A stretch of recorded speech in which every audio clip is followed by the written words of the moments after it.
Why some chosen ones must break systems while others heal them. There's a reason we don't all awaken the same way. Some of us hear the call in the quiet, in stillness, in the soft unraveling of who we thought we were. Others are thrown into chaos, systems collapsing, truths shattering, families breaking apart, institutions that once felt stable suddenly exposed as hollow shells. And if you've ever felt like your life has been a battlefield of structures falling, of beliefs being ripped from your hands, of roles you never chose being forced on you, maybe it's because you weren't sent here to fix the system. Maybe you were sent here to break it, not in anger, not in rebellion for the sake of rebellion, but because something deeper, something sacred, has always whispered to you that what is considered normal is not natural, and what is accepted as truth is often just well-dressed fear. We are not all here to play the same role in this spiritual evolution. Some of us are the healers, the ones who find the broken pieces and gently mend them. But others, we are the disruptors. The ones who walk into a room and, without saying a word, shift the energy. The ones who challenge authority not because we're defiant, but because our soul remembers a time when humans lived differently, in harmony, in wholeness, in truth. And that memory burns in us like fire. It doesn't let us rest. It doesn't let us pretend. It doesn't let us conform. If you felt like your very existence somehow threatens the status quo, like your questions are dangerous, like your truth is too loud for the room that's not a floor, that is your spiritual fingerprint. Click subscribe to this channel to get more profound spiritual lesson. But let's go deeper. Why are some chosen ones called to break systems while others are called to heal them? It begins with the soul contract. Before you ever came into this life, you chose your mission. You chose the family, the country, the body, the timeline, not randomly, not nobly, out carelessly, but with ancient precision. You looked at the world and saw where the fractures were deepest. You saw where the illusions were thickest. And you said, "Send me there," not because you knew it would be easy, but because you knew it would be necessary. And within that mission, your soul aligned with a certain frequency, the frequency of the destroyer or the healer. But here's the twist: both are sacred, both are light workers, both are necessary. Because healing cannot happen in a system that is still lying to itself. You cannot clean a wound that is still being inflicted. You cannot bring peace to a structure that is built on suppression. And that's where the breakers come in. We are the ones who see through the illusion of how it's always been done. We are the ones who challenge tradition, not because we hate where we came from, but because we love truth more than comfort. We walk into religious structures, school systems, governments, corporations, even families, and feel the dissonance. We feel what no one is saying. We feel what everyone is avoiding, and we can't unfeel it. So we speak, or we walk away, or we create something new. And yes, it's lonely. Being a breaker can feel like exile. While others are celebrated for their compliance, you're punished for your clarity. While others are applauded for fitting in, you're labeled difficult, rebellious, unstable. But what if I told you that your resistance is the proof that your soul remembers something ancient and true? That the system you're being asked to uphold was never designed with your spirit in mind? That the discomfort you feel is not dysfunction, but divine alignment with your mission? But let's not get it twisted. Breakers are not destroyers in the shallow sense. We are not here to burn things down just to watch them fall. We are here to clear the space for something more aligned to rise. And that takes love. That takes wisdom. That takes restraint. Because the danger of being a breaker is becoming consumed by the very thing you came to dissolve. That's the trap. You hate the system so much that you become it in reverse. You fight so hard that you lose your center. That's not the way. The true breaker operates from stillness, from inner clarity, from knowing that what is false will always collapse under the weight of truth. Our job is not to force the collapse, but to stand in truth so powerfully that the lie can no longer survive in the same space. Now, contrast that with the healers. These are the ones who come into broken families and hold the threads together with love. They're the ones who sit with the wounded, who mend what can be salvaged. They walk into institutions and carry light. They don't always challenge directly, sometimes they heal from the inside. They feel just as deeply. They see just as clearly. But their soul's frequency is different. They are not here to dismantle, they are here to restore. And the world needs them just as much. Because not every system is ready to be broken. Some are still redeemable. Some just need someone to remember the original intention and bring it back into balance. But what happens when a breaker tries to heal what they're meant to dismantle? Or a healer tries to destroy what they're meant to mend? Confusion. Burnout. Misalignment. That's why discernment is everything. You must learn to read your assignment. Not every battle is yours. Not every structure needs your fire. And not every wound needs your hands. Sometimes, the most powerful thing you can do is know who you are and where you're supposed to stand. So let me ask you something that only your soul can answer. Are you trying to heal something you were born to break? Or are you trying to burn down something you were born to restore?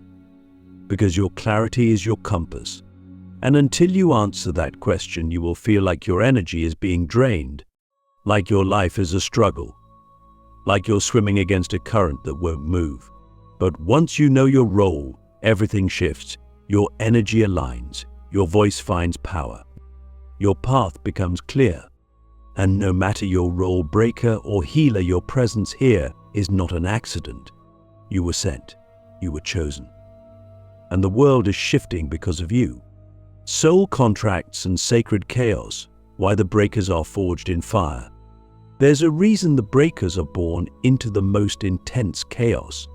Not just outer chaos, though that's common, but inner fragmentation, emotional warfare, and systemic violence that is often invisible to the world and normalized by those closest to them.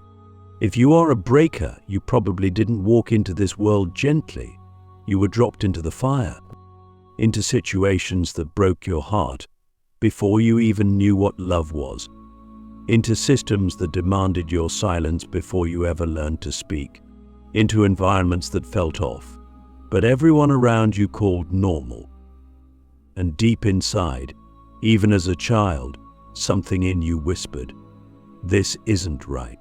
This isn't how it's supposed to be." That whisper was your soul remembering its contract. Breakers are not just here to disrupt systems, they are here to embody a different frequency entirely. A frequency that cannot be faked, cannot be taught, and cannot be contained. And that frequency cannot be cultivated in comfort.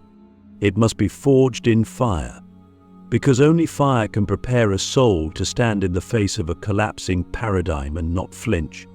Only fire can burn away the need for approval, the addiction to belonging, the illusion of safety.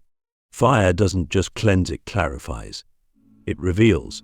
It strips everything away until only the essence remains. And that essence is your truth.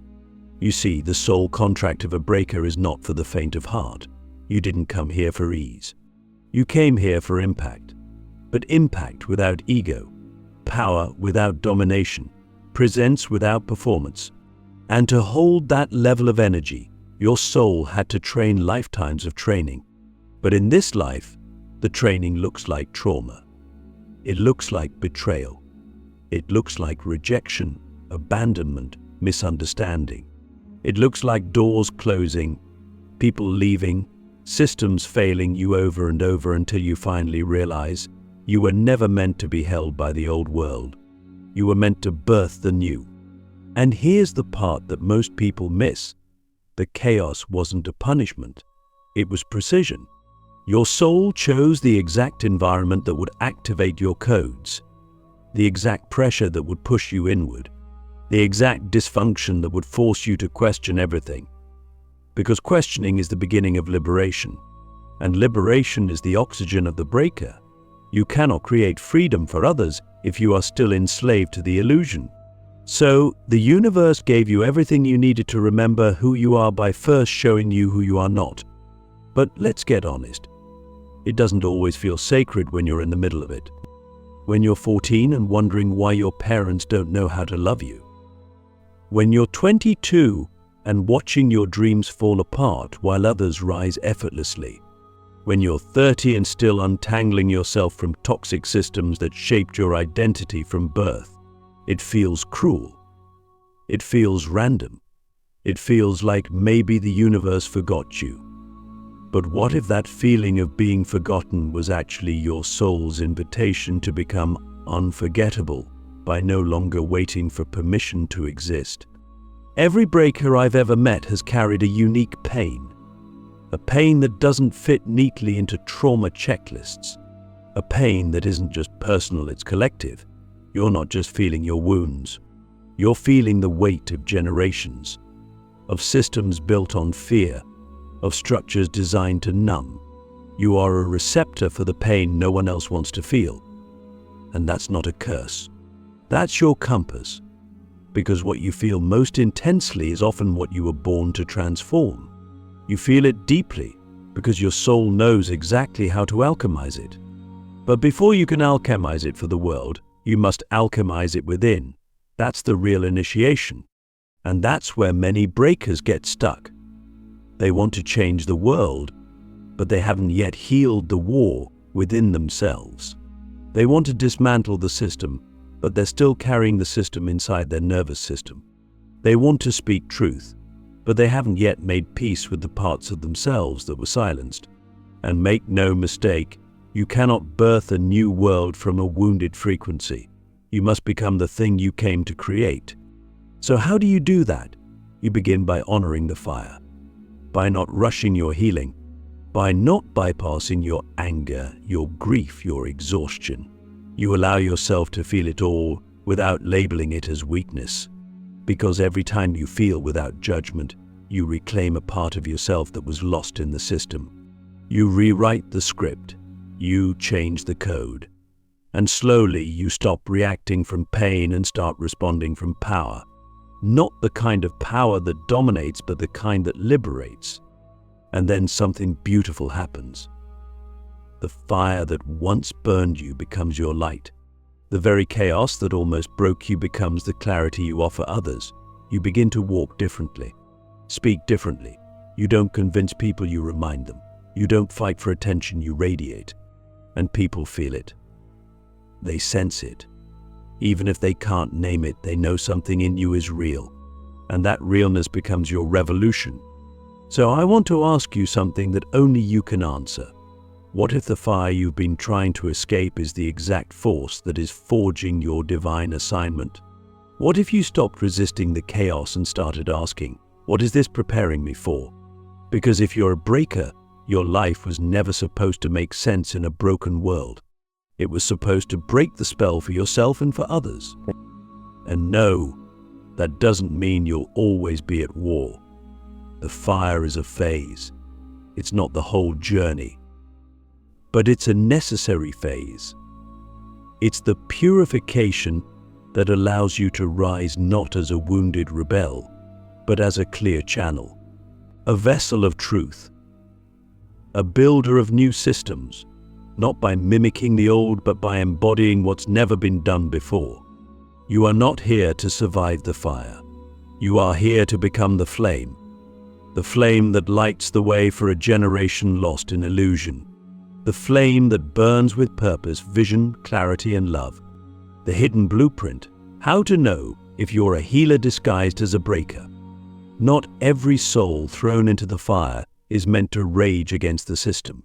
Some are thrown into it to understand it, to feel its every contour, to bleed in its silence, not because they are meant to destroy it, but because they are meant to heal it from the inside out. And sometimes, those healers don't look like traditional healers. They don't wear white robes, they don't speak softly, and they don't always emanate peace. Sometimes they roar, sometimes they rebel. Sometimes they break down everything around them, not because they're meant to burn it all down, but because it's the only way they know how to reach something deeper. If that's you, then you might be a healer disguised as a breaker. This is one of the most misunderstood soul roles in the spiritual realm. We often assume that breakers and healers are opposite archetypes, but the truth is more nuanced. Some of the most powerful healers on this planet right now are walking through life with scorched feet because they were never taught that healing doesn't always look like stillness. It often looks like rage transmuted, like pain spoken, like tears that become clarity.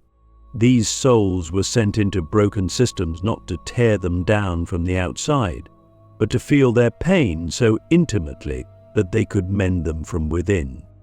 If you've been walking through life with the feeling that you're too intense, too emotional, too sensitive, too reactive, and yet you still care deeply, still want to love, still long to create harmony, there's a good chance you're a healer cloaked in the frequency of a breaker. Your anger isn't just rebellion, it's grief. It's love that wasn't met. It's truth that got buried. And beneath all of that, it's medicine. You were never too much. You were exactly enough to feel what others couldn't, to hold what others avoided, and to bring light to the places where no one dared to look. But here's the key to understanding your hidden blueprint. The difference between a breaker and a healer is not how much pain they've endured, it's how they respond to the pain of others. A true breaker will challenge the structure without always needing to soothe the people within it. A healer, even in their fire, feels responsible for the collective heart. They can't help it. Even when they're angry, even when they're calling out injustice, they carry a sense of sacred guardianship. They are painfully aware that every soul inside the system is still human, still sacred, still redeemable. That's why you've never been able to fully walk away. That's why, even after the system failed you, betrayed you, wounded you, you still find yourself trying to understand it, trying to forgive it, trying to hold space for it. That's not weakness. That's your healer blueprint showing itself. You came here with the memory of unity, the memory that even the darkest parts of the system were created by souls who forgot their light. You came here to remind them, not by preaching, not by force, but by embodying a new possibility. But let's be honest, it's exhausting. Being a healer in a world that celebrates dominance is like trying to speak poetry in a war zone. Your softness is mistaken for fragility. Your compassion is mocked as naivety. Your emotional intelligence is overlooked because it doesn't fit into the metrics of power. And so, many healer souls begin to armor themselves. They start to adopt the energy of breakers just to survive. They become sharp, guarded, cynical, and slowly they forget who they were before the world taught them to defend themselves. If this is you, it's time to remember, not to let go of your fire, but to realign it. Your power isn't in how loudly you can tear something down. It's in how deeply you can see through it and still choose to love, still choose to heal, still choose to stay when everyone else walks away, not because you're attached, but because you know that your presence is part of the medicine. You don't need to fix everything. You just need to be true to your frequency. And your frequency is remembrance. It's the vibration of we can do this differently.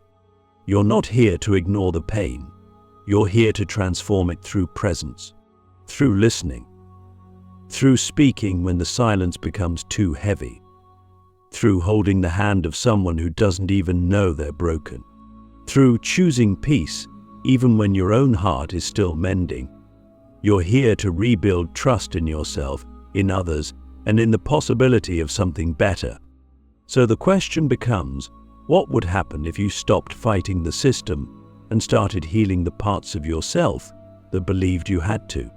What would shift if you realized that your empathy is not your enemy, it's your superpower? Because once you reclaim that, you step into your full assignment. You stop reacting and start remembering. You stop burning everything down and start building something no one has ever seen before. And that's when your true power activates, when the healer within the breaker awakens, when your fire becomes light instead of destruction, and suddenly people start listening. because they feel something different in you. Not just knowledge, not just pain, but wisdom. Not just frustration, but clarity. Not just rebellion, but restoration. You are not just here to fight the old. You are here to midwife the new. And that begins by healing yourself so deeply that your very existence becomes a living transmission of what's possible. The final role, becoming the system the future can trust. There comes a point in every chosen one's path where the question is no longer what am I here to destroy or heal, but rather, what am I here to become? Because eventually, all the fire, all the healing, all the soul-searching must lead to embodiment. The system you were born to challenge, the pain you were born to alchemize, it wasn't just about what you were meant to oppose. It was about what you were destined to replace it with. And that answer is not an institution. It's you. You are the system now, not the old kind, not the cold, rigid, hierarchical kind, but the living, breathing, heart-centered system that the future can trust. This is the final role. The one most people never reach because it requires you to stop identifying with the wound, even after it's healed. It asks you to stop defining yourself by what you overcame and start becoming the embodiment of what you once needed. It demands maturity, not the superficial kind that comes with age, but the soul maturity that grows from walking through fire without losing your integrity. To become the system the future can trust, you must be willing to live the values you once only spoke about. You must be willing to become the safety, the structure, the sanctuary that never existed for you. That means showing up differently, not from ego, not to prove anything, but because your presence now carries a frequency that others can lean on. You've done the inner excavation, you've faced the shadows, you've wrestled with your purpose, and now your energy is clean. Not perfect, but clear. And in a world that is still addicted to chaos, that clarity becomes sacred. It becomes magnetic. People begin to trust you not just because of your words, but because of your energy. Because you've done the work. Because your nervous system has become a refuge. Because your life is no longer a reaction to the past, but a response to the future. And here's the paradox: becoming the system the future can trust means letting go of the need to control. Old systems were built on control, on fear, on dominance. But what the world needs now is leadership that is rooted in sovereignty, not superiority. Leadership that invites, not dictates. Leadership that listens, adapts, evolves. And that kind of leadership begins with how you lead yourself. How you talk to yourself, how you hold your own heartbreak, how you navigate conflict with grace, how you create space for others to grow without needing them to be like you. That's real power. That's what future systems will be built upon. So pause and ask yourself, if the world modeled itself after my energy, what kind of world would we live in? Would it be safe? Would it be honest? Would it be generous? Would it be free? This isn't about pressure, it's about presence. You are already shaping the collective. Every choice you make, every boundary you set, every truth you tell, every time you choose love over the fear, you are building the invisible architecture of a new era. You are becoming a blueprint that others will one day follow. This is the spiritual endgame, not escape, not transcendence, but embodiment. You didn't come here to run from the world. You came to rebuild it through your life. And that means becoming the kind of system that your past self would have trusted. The kind of system that doesn't just protect the powerful, but empowers the vulnerable. The kind that doesn't replicate dominance even in disguise, but dissolves it through presence, wisdom, and love. We are not waiting for better governments or more enlightened corporations. We are waiting for you, for the ones who have done the work, the ones who remember who they are, the ones who are no longer asking for permission to live their truth. Because when enough of us become that system, when enough of us anchor that frequency, the old systems won't stand a chance. You are not just the breaker, you are not just the healer, You are the foundation of what's coming next. And the future is already listening.